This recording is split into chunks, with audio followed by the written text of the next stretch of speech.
Preview.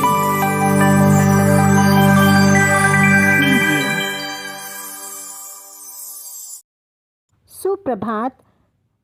संस्कार ही संस्कृति अभियान में आज का विचार, शुद्ध मन से किया गया सत्कर्म ही ईश्वर की सच्ची आराधना है। सुनते हैं एक कहानी।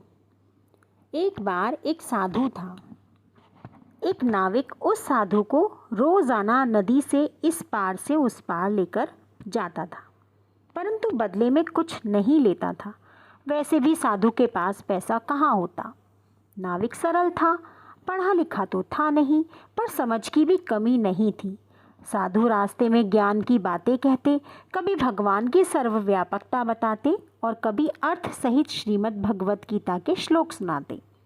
नाविक मछुआरा बड़े ध्यान से सुनता और बाबा की बात हृदय में बैठा लेता। एक दिन उस पार उतरने पर साधु नाविक को एक कुटिया में ले गए और बोले, वत्स, मैं पहले व्यापारी था, धन तो कमाया था, परंतु अपने परिवार को आपदा से नहीं बचा पाया। अब यह धन मेरे किसी काम का नहीं, अतः इस धन को तुम ले लो। तुम्हारा जीवन संवर जाएगा और तुम्हारे परिवार का भी भला हो जाएगा। नहीं बाबा जी, मैं ये धन नहीं ले सकता। मुफ्त का धन घर में आते ही आचरण बिगाड़ देगा, कोई मेहनत नहीं करेगा, आलसी जीवन लोभ लालच और पाप बढ़ाएगा। आप ही ने तो मुझे ईश्वर के बारे में बताया। मुझे तो आजकल समुद्र की लहरों में भी कई बार वही नज़र आता है। जब मैं उस भगवान की नज़र में हूँ ही, तो फिर अविश्वास क्यों करूँ? मैं अपना कर्म करूँ और शेष उसी पर छोड़ दूँ। प्रसंग तो समाप्त हो गया, परंतु एक प्रश्न चिन्ह छोड़ गया कि वास्तव में सच्चा साधु कौन?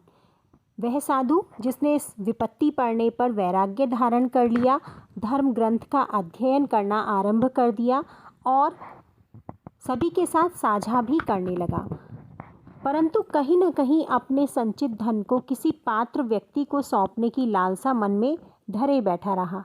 अथवा वह नाविक जिसने स्वयं को ईश्वर के अधीन कर रखा था, जो सुबह को खाता परंतु शाम को क्या खाएगा इस बात का उसे पता ना रहता। यह सोचने का विषय है। विचार करें। आज के संस्कार संस्कृति कार्यक्रम के अंतर्गत इस कहानी का विश्लेषण अब आपके समक्ष।